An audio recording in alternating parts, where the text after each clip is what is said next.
بسم اللہ الرحمن الرحیم اللہ رب محمد صلی اللہ علیہ وسلم نحن عباد محمد صلی اللہ علیہ وسلم لی خمسۃ نطفی بہا حر الوباء الحاطمہ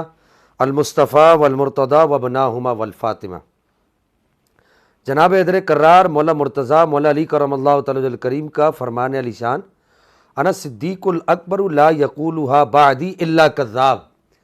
کہ یعنی مولا علی کرم اللہ تعالی الکریم ارشاد فرماتے ہیں کہ میں صدیق اکبر ہوں،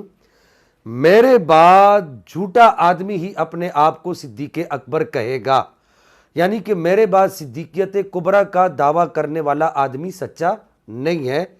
میں ہی صدیق اکبر ہوں۔ اس مولا علی کرم اللہ تعالی الکریم کے قول کو لے کر ہمارے زمانہ کے بعض رافضیت مائل حضرات نے جناب سیدنا امیر المؤمنین سرکار سیدنا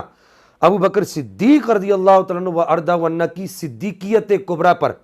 قدغن لگانے کی کوشش کی اور یہ کہا کہ حضرت ابو بکر صدیق کو صدیق اکبر نہیں کہنا چاہیے، یعنی بقول ان کے کہ حضرت ابو بکر صدیق کو صدیق اکبر کہنا درست نہیں ہے، کیونکہ مولا علی خود اپنے آپ کو کہہ رہے ہیں کہ میں صدیق اکبر ہوں۔ تو یہاں پر شاہ عبدالعزیز محدث دہلوی نے اس مقام پر تحفہ اثنا عشر کے اندر اہل سنت کے مسلمہ امام ہیں، آپ نے اس بات کو لکھا کہ مولا علی کرم اللہ تعالی الکریم کا یہ کہنا کہ میرے بعد من بعدی کے جو الفاظ ہیں یہ اس بات کو ظاہر کرتے ہیں کہ حضرت مولا کائنات مولا علی کرم اللہ تعالی الکریم نے اپنے سے پہلے جو صدیق اکبر ہیں حضرت سیدنا ابو بکر صدیق رضی اللہ عنہ و ارضا عنہ، ان کی صدیقیت کبریٰ کا انکار ہرگز نہیں کیا، بلکہ آپ نے اپنے زمانے میں اور اپنے بعد آنے والے جتنے لوگ ہیں ان سب میں اپنی صدیقیت کبریٰ کا اعلان کیا ہے، اور ہم بھی الحمدللہ ثم الحمدللہ جناب سیدنا ابو بکر صدیق اکبر کے بعد مولا کائنات مولا علی کرم اللہ تعالی الکریم کو صدیق اکبر مانتے ہیں، اس پر ہمیں کوئی بھی دوسری رائے نہیں ہے۔ مولا علی کرم اللہ تعالی الکریم جناب سیدنا ابو بکر صدیق رضی اللہ عنہ و ارضا عنہ کے بعد صدیق اکبر ہیں۔ دوسری عام ترین بات یہ کہ مولا مرتضیٰ کرم اللہ تعالی الکریم کا یہ فرمانا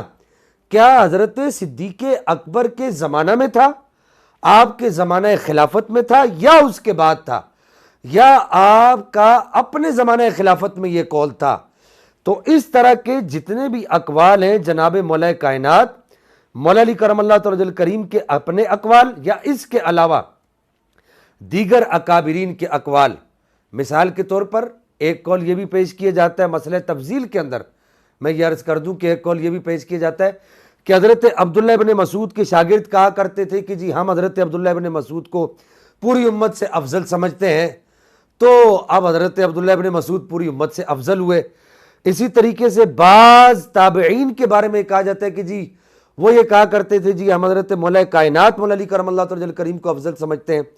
تو اس طرح کے جتنے بھی اقوال ہیں وہ سارے کے سارے اقوال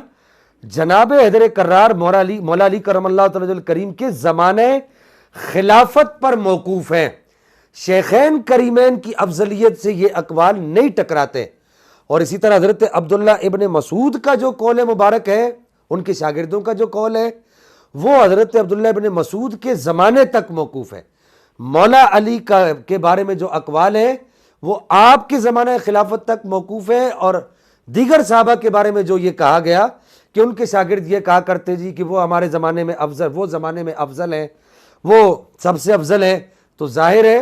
شاگرد اپنے استاد کو سب سے افضل مانتا ہی ہے، اس میں کون سی ایسی بات ہے کہ آپ شیخین کریمین کی افضلیت پر قدغن لگائیں؟ تو بہرحال مولا علی کرم اللہ تعالی الکریم کا یہ قول مبارک انا صدیق الاکبر لا یقولها بعدی الا کذاب، یہ جناب ابو بکر صدیق کی صدیقیت کبریٰ پر بالکل اثر انداز نہیں ہوتا۔ اللہ جل مجدہ الکریم ہمیں صحابہ کرام کی منہج اہل سنت پر رہتے ہوئے محبت عطا فرمائے۔ وآخر دعوایا ان الحمدللہ رب العالمین۔